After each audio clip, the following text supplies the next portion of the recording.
प्रभु का धन्यवाद हो कि हमें परमेश्वर ने फिर से एक और अवसर दिया कि हम प्रभु के वचन से अध्ययन कर सकें। हम पहला यूहन्ना उसके दूसरे अध्याय में आ जाएंगे। उसी से हम अध्ययन कर रहे हैं, उसी अध्ययन को जारी रखते हुए पहला यूहन्ना उसके दूसरे अध्याय को निकालें और उसके 1 से लेकर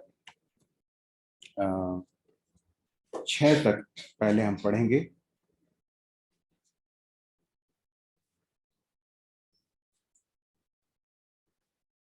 हे मेरे बालकों, मैं ये बातें तुम्हें इसलिए लिखता हूँ कि तुम पाप न करो, और यदि कोई पाप करे तो पिता के पास हमारा एक सहायक है, अर्थात धार्मिक यीशु मसीह, और वही हमारे पापों का प्रायश्चित है, और केवल हमारे ही नहीं वरन सारे जगत के पापों का भी।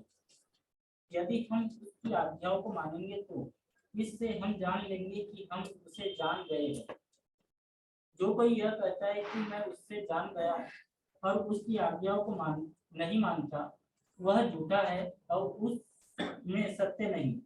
पर जो कोई उसके वचन पर चले, उसमें सचमुच परमेश्वर का प्रेम सिद्ध हुआ है। हम इसी से मालूम होता है कि हम उसमें हैं। जो कोई यह कहता है कि मैं उसमें बना रहता हूँ, उसे चाहिए कि आप भी वैसा ही चले जैसा वह चलता था। धन्यवाद भाई। परमेश्वर का ये सत्य वचन है जो पूरी रीति से विश्वास योग्य है, और इसके पढ़े जाने के प्रति हम जवाबदेह हैं। इस बात को हमेशा हमें याद रखने की जरूरत है। जब भी हम परमेश्वर के वचन को पढ़ते हैं या सुनते हैं तो हमें इसके प्रति एक दिन परमेश्वर के सामने क्या देना होगा? जवाब देना होगा। इस बात को कभी हमें भूलना नहीं है। हम दूसरी किसी भी पुस्तक को आप पढ़ें, वो आपको अकाउंटेबल नहीं बनाती है, क्योंकि वो सब मनुष्यों के द्वारा लिखी गई पुस्तकें हैं। परंतु परमेश्वर का वचन जब हम पढ़ते हैं, पढ़ाते हैं, जब सीखते हैं, तो ये हमें परमेश्वर के प्रति जवाबदेह बनाती है। हमने जितनी सच्चाइयों को इसमें से देखा है, जान लिया है, एक दिन हम जब मसीह के न्यायासन के सामने खड़े होंगे तो परमेश्वर हमसे पूछेंगे कि हमें जो सच्चाई बताई गई थी उसके प्रति हम विश्वास योग्य रहे या नहीं। इस बात की सब जांच की जाएगी। प्रभु हमारी सहायता करे इसलिए कि हम बहुत ही सीरियसली, बहुत ही गंभीरता से परमेश्वर के वचन को लें। हम यहाँ पर पढ़ते हैं, हे मेरे बालकों, मैं ये बातें तुम्हें इसलिए लिखता हूं कि तुम पाप न करो, और यदि कोई पाप करे तो पिता के पास हमारा एक सहायक है, अर्थात धार्मिक यीशु मसीह। पिछले सप्ताह भाई साइलस ने इसके विषय में बातें बताई, सच्चाइयों को हमारे साथ बांटा, इसलिए मैं उसके विवरण में नहीं जा रहा। हम पहले पद को चूंकि हम अध्ययन कर चुके हैं, हम उसके दूसरे पद में आएंगे। वहां पर ऐसा लिखा है, वही हमारे पापों का प्रायश्चित है, और केवल हमारे ही नहीं वरन सारे जगत के पापों का भी। पिछली बार भाई साइलस ने जो बताया था, आप में से कुछ लोग नहीं थे, इसलिए जस्ट आपको एक रिवीजन के तौर से जल्दी से मैं कुछ बातें बताना चाहता हूं। उन्होंने इस बात को बताया कि एक मसीह विश्वासी को परमेश्वर ने पाप की गुलामी में से छुड़ा लिया है, इसलिए अब उसे पाप के वश में अपने आप को देने की कोई आवश्यकता नहीं है। अब वो पाप का गुलाम नहीं है। इसलिए लिखा है, वो कहता है कि मैं इन सारी बातों को क्यों लिख रहा हूं? ताकि तुम पाप न करो। अर्थात प्रभु यीशु मसीह पर विश्वास करके नया जन्म पाए हुए एक विश्वासी को परमेश्वर ने ऐसी सामर्थ दी है कि वो पाप को क्या कह सके? ना कह सके। जब पाप का प्रलोभन आता है, उस समय पर यदि एक विश्वासी उसको परमेश्वर के अनुग्रह से उसका सामना करे तो वो ना कह सकता है, तो फिर ऐसा क्यों होता है कि कई बार विश्वासी पाप में गिर जाते हैं? क्यों होता है?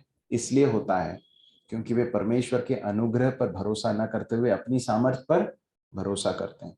वे परमेश्वर के साथ की सच्ची सहभागिता में नहीं जी रहे होते हैं, इसलिए पाप के प्रलोभन में गिर जाते हैं। परंतु परमेश्वर ने प्रावधान किया है कि हम पाप को ना कहते हुए अपने जीवन को व्यतीत करें, पहली बात।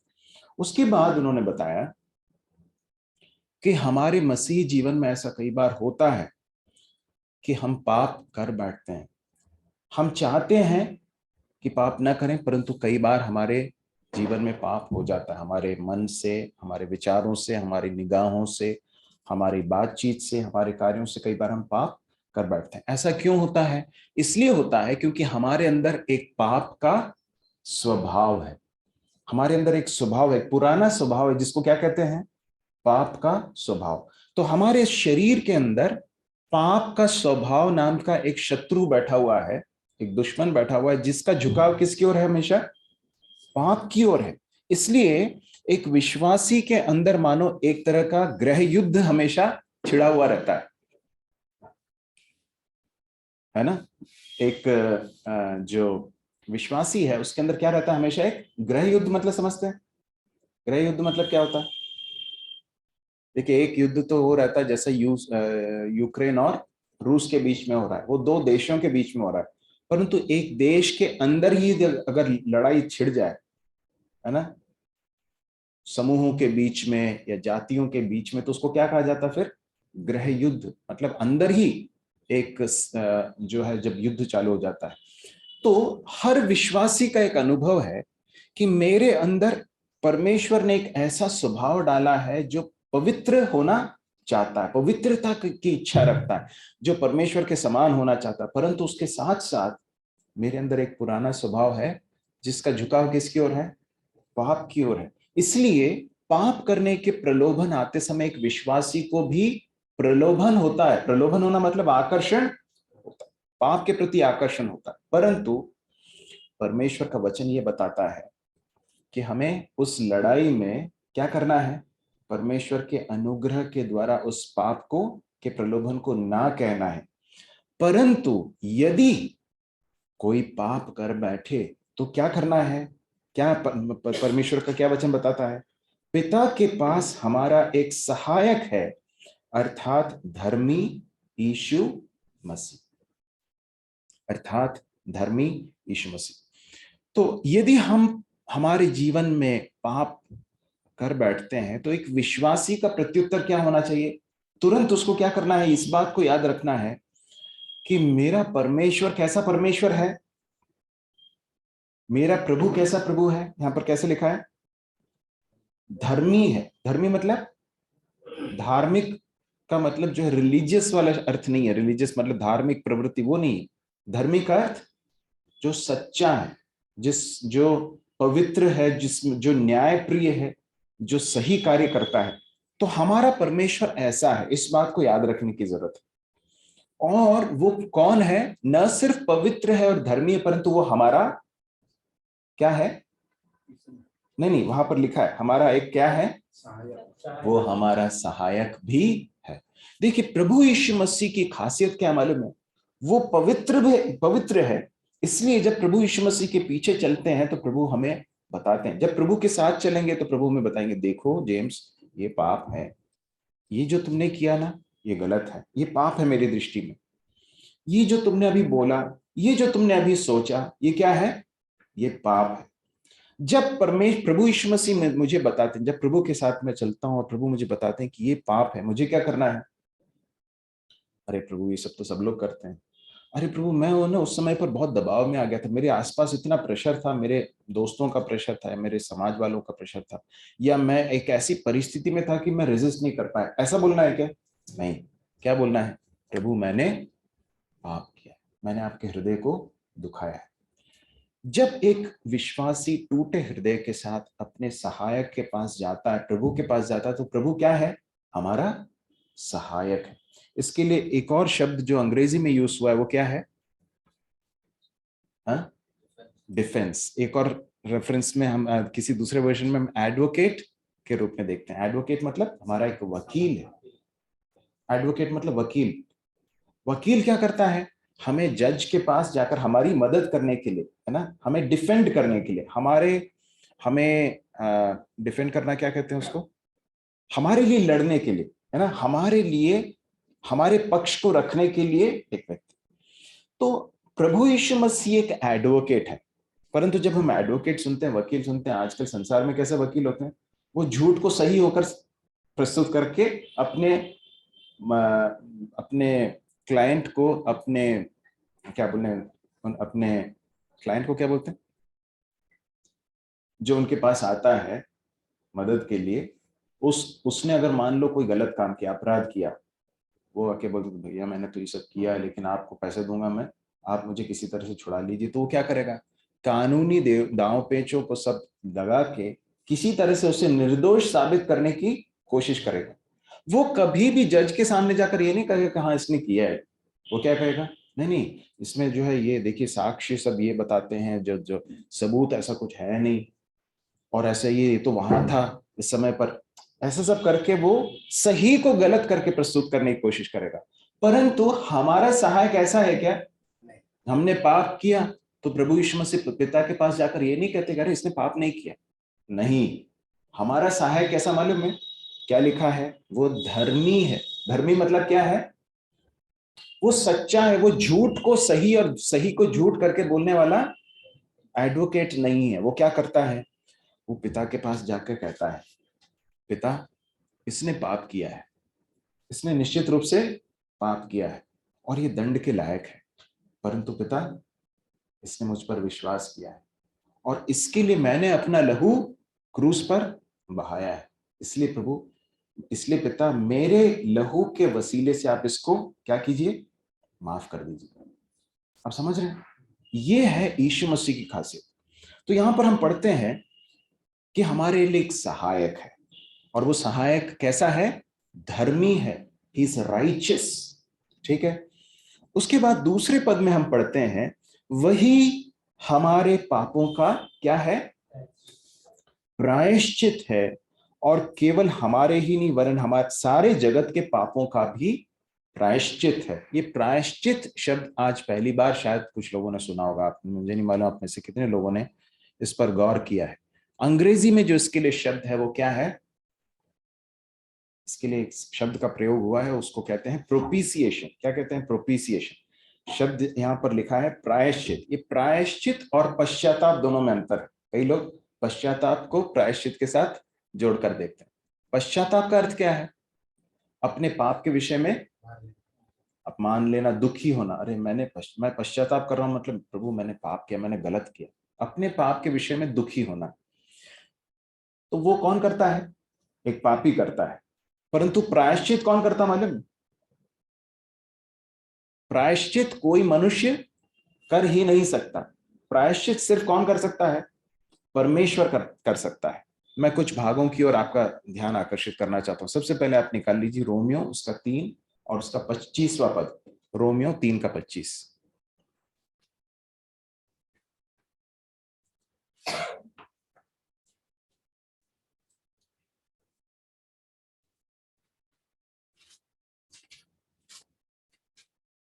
जल्दी पढ़ लेंगे। उसे परमेश्वर ने उसके लहू के कारण एक ऐसा प्रायश्चित ठहराया जो विश्वास करने से कार्यकारी होता है कि जो पाप पहले किए गए हैं और जिनकी परमेश्वर ने अपनी सहनशीलता से आनाकानी की, उसके विषय में यह अपनी धार्मिकता प्रकट है। ठीक है, अगले पद को पढ़ लीजिए। वरन इसी समय उसकी धार्मिकता प्रकट हो कि जिससे वह आपकी धर्मी ठहरे और जो यीशु पर विश्वास करे उसका भी धर्मी ठहराने वाला हो। देखिए, आप इधर देखिए क्या लिखा है। उसे मतलब किसे? प्रभु यीशु मसीह को परमेश्वर ने उसके लहू के कारण क्या ठहराया? प्रायश्चित ठहराया। ठीक है। और उस प्रायश्चित के द्वारा परमेश्वर क्या करता है? पापी को क्या ठहराता है? धर्मी ठहराता है। वहीं लिखा है जिसके विषय में अपनी धार्मिकता प्रकट करे, धर्मी ठहराए। ठीक है।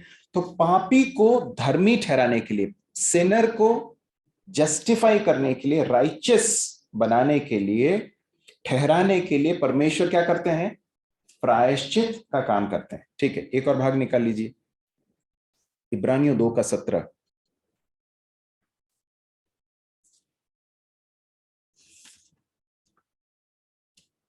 इस कारण उसको चाहिए था कि सब बातों में अपने भाइयों के समान बने, जिससे वह उन बातों में जो परमेश्वर से संबंध रखती है एक दयालु और विश्वासयोग्य महायाजक बने, ताकि लोग के पापों के लिए प्रायश्चित करे। देखिए, परमेश्वर हमारे पापों के लिए क्या कर रहे हैं? प्रायश्चित कर रहे हैं, है ना। और उसके लिए क्या कर रहे हैं? किसको भेज रहे हैं?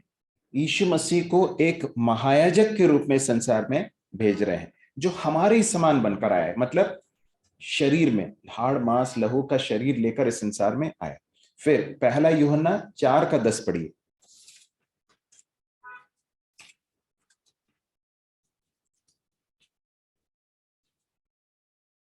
प्रेम इसमें नहीं कि हमने परमेश्वर से प्रेम किया, पर इसमें है कि उसने हमसे प्रेम किया और हमारे पापों के प्रायश्चित के लिए अपने पुत्र को भेजा। देखिए, जो शब्द प्रायश्चित है यहाँ सभी आया है, आपको समझाने के लिए बता रहा हूं प्रायश्चित का अर्थ क्या है। अंग्रेजी में जो वर्ड है प्रोपिशिएट, प्रोपिशिएट का अर्थ यह है परमेश्वर के क्रोध को, पाप के प्रति परमेश्वर के क्रोध को हटाने के लिए उसकी धार्मिक मांगों को पूरा कर देना, उसके धार्मिक मांगों को संतुष्ट करना।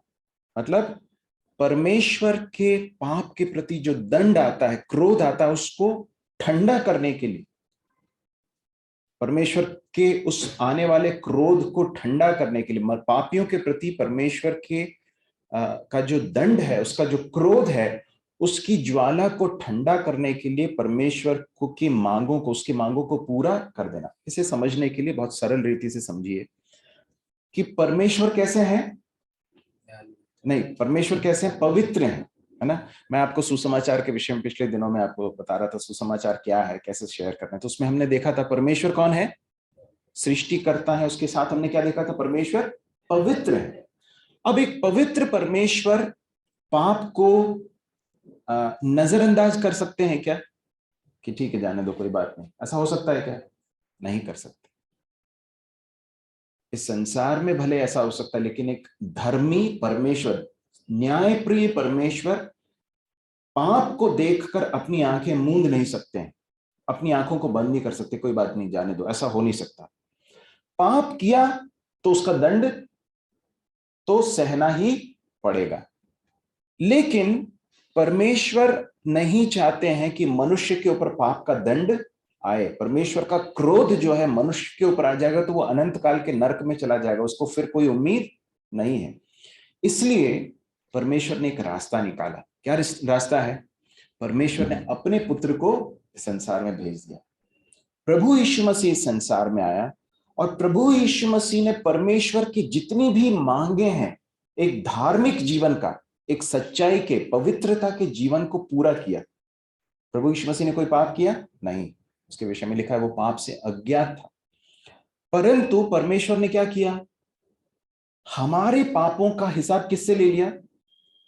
प्रभु यीशु मसीह से ले लिया। हमारे सारे पापों का जो बोझ है वो यीशु मसीह के ऊपर डाल दिया गया। उसके ऊपर डालकर परमेश्वर ने अपने सारे न्याय को किसके ऊपर चुका दिया? यीशु मसीह के ऊपर चुका दिया।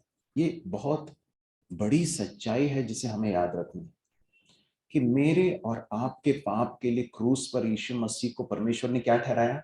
प्रायश्चित ठहराया। जब उस क्रूस पर प्रभु यीशु मसीह उस पूरे वेदना और तकलीफ को, दर्द को सह रहे थे, सब मानव जाति के पाप के दंड को अपने ऊपर सह रहे थे, उस समय पर क्या हो रहा था मालूम है? परमेश्वर अपने न्याय को पूरा कर रहे थे। आप समझ रहे हैं? हमने रोमियो में क्या पढ़ा, मैं आपको फिर से पढ़ के सुनाता हूं, ध्यान से सुनिए। उसे परमेश्वर ने 3:25 में पढ़ा था हमने, उसे परमेश्वर ने उसके लहू के कारण ऐसा प्रायश्चित ठहराया जो विश्वास करने से कार्यकारी होता है, जो पाप पहले किए गए, जिन पर परमेश्वर ने अपनी सहनशीलता के कारण ध्यान नहीं किया, उनके विषय में वह अपनी धार्मिकता प्रकट करे। मतलब परमेश्वर ने मनुष्यों के ऊपर दंड देने से आनाकानी की, है ना। और लेकिन ऐसा करने से उसका न्याय पूरा हो गया क्या? नहीं हुआ। इसलिए न्याय तो पूरा करने के लिए क्या जरूरी है? यीशु मसीह के ऊपर दंड देना ही होगा।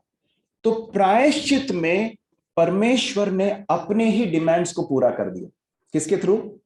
यीशु मसीह के थ्रू। यीशु मसीह के ऊपर सारे पाप के दंड को दे दिया, उसने सह लिया, उसने पूरा कर दिया। इसलिए क्रूस पर यीशु मसीह ने क्या कहा? सब कुछ पूरा हुआ। अब इस बात को याद रखने की जरूरत है कि प्रायश्चित हम नहीं करते हैं, कौन करता है? परमेश्वर करता है। और किसके थ्रू करता है? यीशु मसीह के लहू के द्वारा करता है। वो बहुत सुंदर गीत है ना, जिसमें गीतकार कहता है, तेरी कुदरत की है शान, खुद ही दाता खुद ही दान। आप जानते हैं परमेश्वर ने क्रूस पर जब प्रायश्चित किया हमारे पापों के लिए, तो परमेश्वर स्वयं दाता भी है और स्वयं दान भी है। कैसे? वो हमें पापों से छुड़ाता है और वो खुद हमारे पापों के लिए क्या बन गया? बलिदान हो गया। ठीक है, तो आप इस बात को एक याद रखिए, लिखा है वही हमारे पापों का प्रायश्चित है। इस बात को जब यूहन्ना कह रहा है कि वही है, इसका अर्थ क्या है? और कोई नहीं है। इस बात को कभी भूलना नहीं है कि मेरे और आपके प्रायश्चित, पापों के प्रायश्चित के लिए और कोई नहीं भेजा गया। कौन कौन भेजा गया? प्रभु यीशु मसीह। वही हमारे पापों का प्रायश्चित है। उसी ने परमेश्वर के क्रोध को ठंडा किया, उसी ने परमेश्वर की सारे धार्मिक मांगों को पूरा किया। इस बात को हम कभी भी भूल ना जाए। केवल हमारे ही नहीं वरन सारे जगत के पापों का भी, सारे मनुष्यों के पापों का जब दंड प्रभु यीशु मसीह के ऊपर डाल दिया गया, तो परमेश्वर के सारे मांगों को प्रभु यीशु मसीह ने पूरा कर दिया। अब हम तीसरे पद में आ जाए, पढ़े उसे। यदि हम उसकी आज्ञाओं को मानेंगे तो इससे हम जान लेंगे कि हम उसे जान गए। जो कोई यह कहता है कि मैं उसे जान गया हूँ और उसकी आज्ञाओं को नहीं मानता, वह झूठा है और उसमें सत्य नहीं। पर जो कोई उसके वचन पर चले, उसमें सचमुच परमेश्वर का प्रेम सिद्ध हुआ। हमें इसी से मालूम होता है कि हम उसमें हैं। जो कोई यह कहता है कि मैं उसमें बना रहता हूँ, उसे चाहिए कि आप वैसा ही चले जैसा वह चलता था। धन्यवाद भाई। अब देखिए, प्रभु भाई साइलस ने, भाई बेंजी ने सब पहले बताया था कि जब इस पत्री का आरंभ किया था तो बताया था कि इसकी पृष्ठभूमि क्या है, क्यों लिखा गया। विशेषकर जो गलत शिक्षाएं दी गई थी, है ना, कुछ गलत शिक्षक थे जो कहते थे कि देखो हमारे पास एक विशेष ज्ञान है, यदि हमारे पास आओगे तभी तुम्हारा उद्धार जो है पूर्ण होगा। और वे यीशु मसीह के ईश्वरत्व का भी इनकार करते थे। इस तरह से झूठी शिक्षकों के विरोध में उनके उनके उनका खंडन करने के लिए पत्री लिखी जा रही है। लेकिन आज हमारे लिए इसका क्या रेलेवेंस है, या फिर हमारे लिए क्यों महत्वपूर्ण है? क्यों महत्वपूर्ण है? इसलिए महत्वपूर्ण है कि परमेश्वर का वचन पहला यूहन्ना में अनेक बार इस बात को कहता है, इससे हम जानते हैं। क्या कहता है? इससे हम जानते हैं, इससे हम जान लेंगे। By this we know, by this we will know. क्यों ऐसा कह रहा है? आप जरा बताएंगे क्यों ऐसा कहता है यूहन्ना? हम जान लेंगे ऐसा लिखा, तो इसका क्या प्रायोगिक पक्ष है? हमारे जीवन में कैसे लागू होता है? भाई बहन सभी बता सकते हैं। उदाहरण के लिए तीसरे पद में लिखा है, यदि हम उसकी आज्ञाओं को मानेंगे तो इससे हम जान लेंगे कि हम उसे जान गए। अब मुझे बताइए कि जब यूहन्ना कह रहा है कि इससे, इस एक बात के द्वारा हम जान लेंगे, है ना, तो उसका अर्थ क्या है?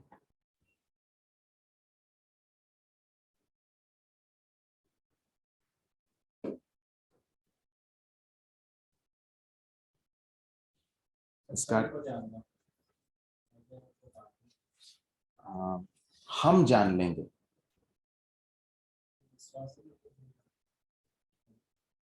या तो क्या है इसका अर्थ?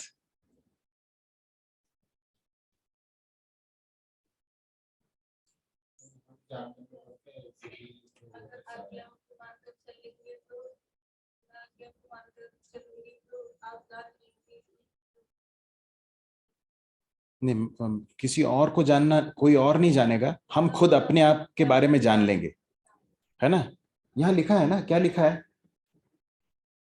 यदि हम उसकी आज्ञाओं को मानेंगे, मैं अपने लिए कह रहा हूं, ठीक है, आप जरा ध्यान से सुनिए मैं किस तरह से पढ़ रहा हूं उसे। यदि जेम्स उसकी आज्ञाओं को मानेगा तो इससे जेम्स यह जान लेगा कि वह परमेश्वर को जान गया है। अब आपको समझ में आया, स्पष्ट समझ में आ रहा है? अपने नाम को वहां पर लिखकर या फिर उसे पढ़कर आप रिलेट कीजिए, तब आपको समझ में आएगा। इसका अर्थ क्या मालूम है?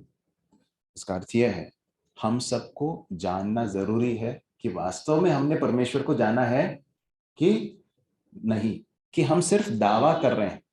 ये झूठे शिक्षक जो है बड़े दावे करते थे, ज्ञान रखते थे, परंतु वे परमेश्वर को जानते थे क्या? नहीं। उनका परमेश्वर के साथ कोई व्यक्तिगत संबंध था क्या? नहीं था। यहां पर यूहन्ना बता रहा है अपने आप को टेस्ट करने का एक तरीका, मैं वास्तव में मसीही हूं क्या?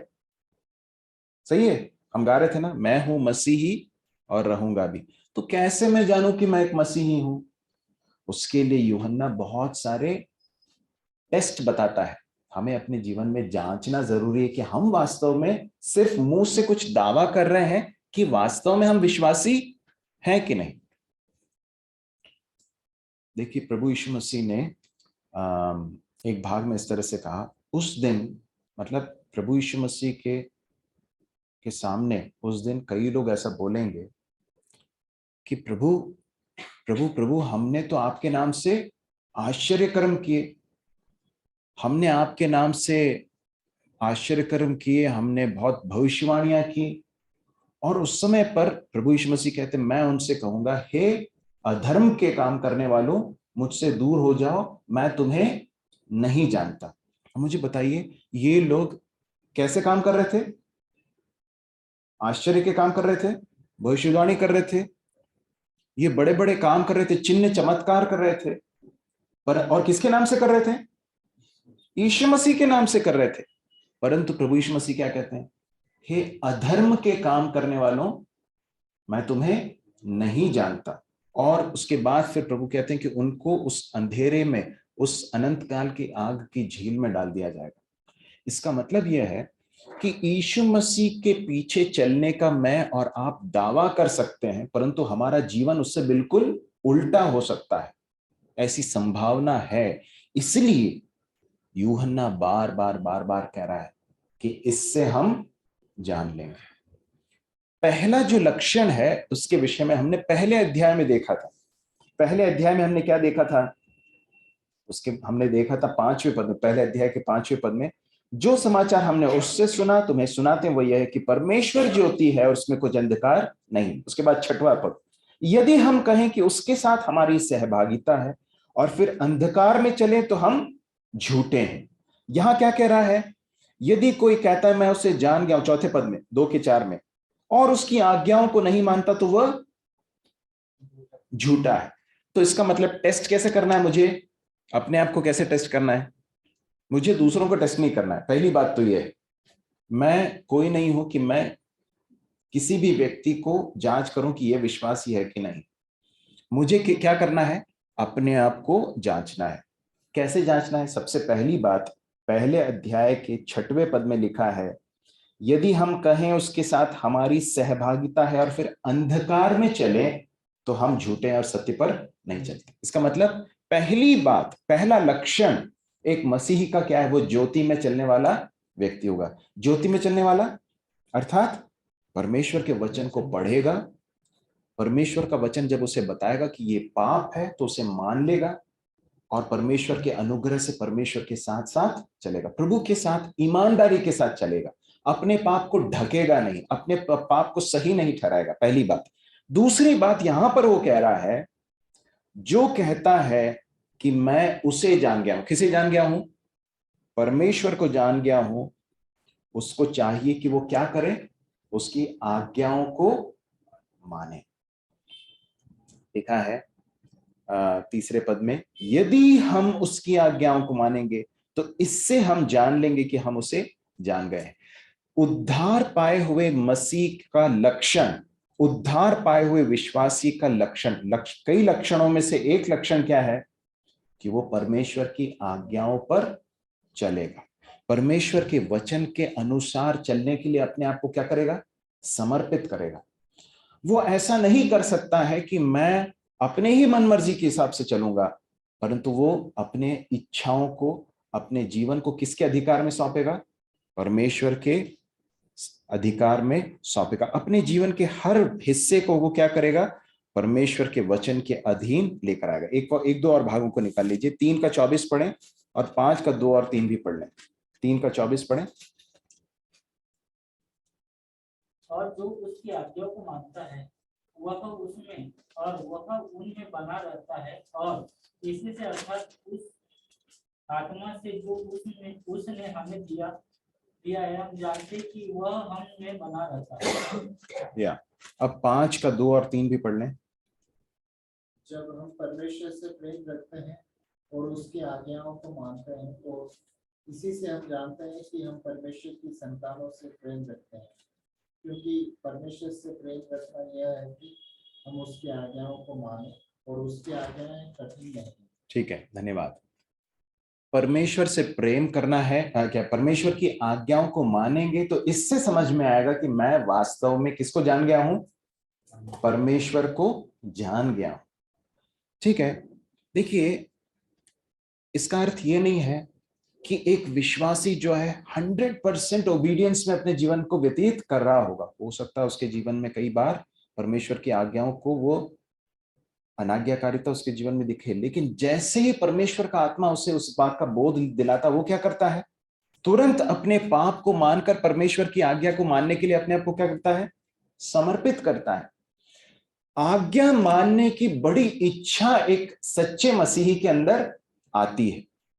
यदि आज्ञा मानने की इच्छा नहीं है, परमेश्वर की आज्ञा को मानने की अगर हृदय के अंदर इच्छा नहीं, और ये कोई व्यक्ति, दूसरा व्यक्ति आपके हृदय को जांच नहीं सकता, हम सबको अपने हृदय को जांचने की जरूरत है। यदि हमारे हृदय के अंदर, अपने हृदय को हमें जांचने की जरूरत है, मेरे अंदर परमेश्वर के वचन को मानने की इच्छा या समर्पण है कि नहीं है, तो ये इस बात का बड़ा प्रश्न चिन्ह है कि वास्तव में मैंने परमेश्वर को जाना भी है कि नहीं। क्योंकि यहां क्या लिखा है, इससे हम जान लेंगे कि हम उसे जान गए यदि हम उसकी आज्ञाओं को मानेंगे। चौथा पद क्या कहता है, जो कोई ये कहता मैं उसे जान गया हूं, उसकी आज्ञाओं को नहीं मानता, वह झूठा है और उसमें सत्य नहीं है। परमेश्वर को जानने वाला व्यक्ति आज्ञाओं को, वचन को मानने के लिए अपने आप को देता है। 3 की 24 में हमने क्या पढ़ा था, क्या लिखा है, जो उसकी आज्ञाओं को मानता है वह उसमें और वह उनमें बना रहता। मतलब परमेश्वर के साथ की सहभागिता का एक आधार क्या मालूम है, आज्ञा मानना। यदि हम आज्ञा मानेंगे तब फेलोशिप होगा।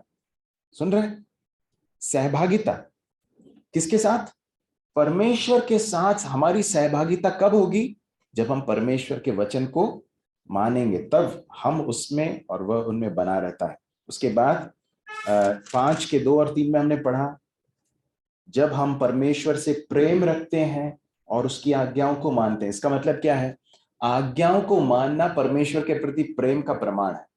हम ऐसा नहीं कह सकते कि परमेश्वर से मैं प्रेम करता हूं और फिर आज्ञा नहीं मानी, ये दोनों एक साथ नहीं हो सकता। परमेश्वर से प्रेम रखने वाला व्यक्ति परमेश्वर की आज्ञाओं को मानेगा, और इसी से हम जानते हैं कि हम परमेश्वर की संतानों से प्रेम रखते हैं। तीसरा पद, क्योंकि परमेश्वर से प्रेम रखना यह है कि हम उसकी आज्ञाओं को माने। मतलब प्रेम करना और आज्ञा मानना दोनों कैसे हैं, समानार्थी हैं। इसका अर्थ यह है, परमेश्वर कैसे जानेगा कि मैं उससे प्रेम करता हूं, यदि मैं उसकी आज्ञाओं को मानता हूं। और लिखा है अंत में बहुत एक सुंदर बात लिखी है, और उसकी आज्ञाएं कठिन नहीं। यदि हम परमेश्वर की आज्ञाओं को मानने के लिए अपने आप को समर्पित करेंगे ना, तो ये आज्ञाएं हमारे लिए कठिन नहीं, हमारे लिए बोझिल नहीं होगी, परंतु क्या होगी, हमारे लिए परमेश्वर की आज्ञाओं को मानना हमारे हर्ष का कारण होगा, हमारे लिए खुशी का कारण होगा। वी विल बी ग्लैड, ये हमें आनंद देगा। ये शैतान का झूठ है कि वो हमारे कान में आकर बताता है कि देखो, परमेश्वर की आज्ञाओं को मानोगे ना, परमेश्वर के वचन के अनुसार चलोगे, तुम्हारा जीवन बहुत बोरियत भरा होगा, इसमें कोई थ्रिल नहीं रहेगा, इसमें कोई मजा नहीं रहेगा। संसार में जो चीजें चल रही हैं उसको करो, तब तुम्हें वास्तव में मजा आएगा। ये कौन कह रहा है? ये परमेश्वर की आवाज नहीं है, ये शैतान की आवाज है।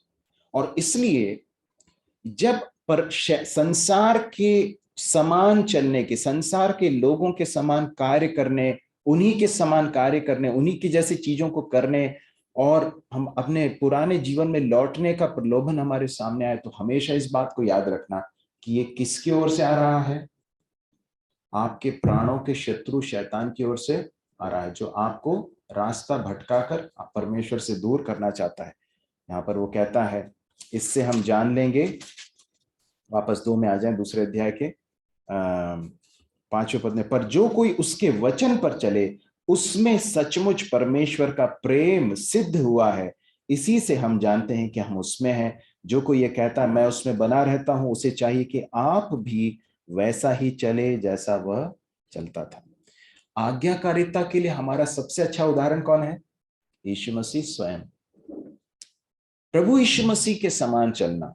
तो देखिए, मैं आपको एक साधारण सा, बहुत एक सिंपल, सरल सा एक टेस्ट आपको बताना चाहता हूं, आपके जीवन के लिए बहुत लाभदायक होगा। जब भी कोई कार्य करने जा रहे हैं, जब भी कोई प्रलोभन आए, या कोई भी आप डिसीजन लेने वाले हैं, या कोई भी मन में कोई विचार आता है, हमेशा इस बात को सोचिए, मेरे स्थान पर यदि यीशु मसीह होते तो क्या ये करते, या क्या ऐसे सोचते, क्या इस तरह से बोलते? जब हम अपने जीवन को ऐसे जांचेंगे ना, तो हमारे जीवन में बहुत सारी खामियां दिखेंगी। तब हमें समझ में आएगा, प्रभु मुझे माफ कीजिए, आज मैंने वो जिस तरह से व्यवहार किया था ना, वो आपके समान नहीं था। परमेश्वर का आत्मा मुझे दिखाएगा, आपको दिखाएगा। कितने ही बार हमारा व्यवहार प्रभु यीशु मसीह के समान नहीं होता है ना, परंतु यहाँ पर लिखा है कि जो कहता है कि मैं उसमें बना रहता हूं, उससे चाहिए कि वो कैसा चले? यीशु मसीह के समान चले। प्रभु हमारी सहायता करे कि हम इन सच्चाइयों को बहुत गंभीरता से लें। प्रभु ने चाहा तो जब आगे इस अध्ययन में हम बढ़ेंगे तो कुछ और लक्षणों को देखेंगे, परंतु हमने 2 प्रमुख लक्षण आज देखे हैं। क्या है? ज्योति में चलेगा और परमेश्वर की आज्ञाओं को मानेगा। परमेश्वर की आज्ञाओं को मानने के लिए अपने आप को हम समर्पित करें। उसकी आज्ञाएं कठिन नहीं है। परमेश्वर हमसे ऐसी कोई बात करने के लिए हमसे अपेक्षा नहीं करता जो हम कर नहीं सकते, है ना। ये शैतान का बड़ा धोखा है कि वो हमारे सामने इस तरह से प्रस्तुत करता है कि मसीह जीवन है ना बहुत कठिन है, मसीह जीवन जो है ना, उस कठिन नहीं, मसीह जीवन जो है ना बहुत, इसमें कोई मजा नहीं है, इसमें कोई आनंद नहीं है, ये बहुत एक बोरियत से भरा हुआ जीवन है। मैं आपको अपने जीवन के अनुभव से बताना चाहता हूँ, मसीह जीवन बहुत थ्रिलिंग है, बहुत रोमांच से भरा हुआ है, बहुत आनंद और खुशी और शांति से परिपूर्ण है, यदि हम अपने आप को परमेश्वर की आज्ञाओं को मानने के लिए दें तब। नहीं तो क्या होगा मालूम है? हमारे लिए आज्ञाएं कैसी बन जाएंगी? बोझिल बन जाएंगी। प्रभु हमारी सहायता करे कि हम इन सच्चाइयों को समझें और उसके अनुसार अपने जीवन को परमेश्वर के हाथों में सौंप सकें। प्रभु हमारी सहायता करे।